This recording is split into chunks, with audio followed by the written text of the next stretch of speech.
gabadhii la caawiyo ka daroosaa waan ku bari aniga ditooreysan ah wax walba iyo nidaamka la maro waan aqaana cunugaaga aan ku badbaadiyo aniga wax kale kaama rabo wax walba oo dhaco ditooreysadan cunugaaga inay adiga daaweyso ma loo baahno irtid aniga inaad wax igu samayso askarta ayaan idinku dacweynayaan ku dhahay ku digaya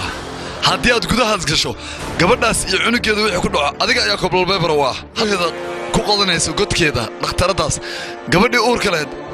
iyo cunugii ayay tiri waa badbaadinayaa haddii ay wax gaaraanna cunugan iyo gabadha ma kala badbaadi doonaan halisay ku jiraan jirkaaga waa ditooreysid kalkoolii joogto sidaa darteeda annagana waxaan ku fikirnay daawooyinkiisa inaan istaajinin ee aan sii wadno viino maadaama uu caafimaadka dareemay marka viino dhakhtaradaas inaan u wadna inuu caafimaadayaga waan ogaa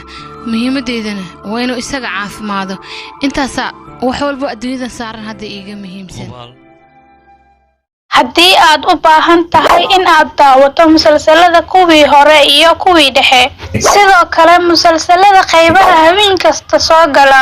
haddaba sidee ku daawan kartaa ugu horeyn la xiriir WhatsApp nambarka shaashada saaran balaas 252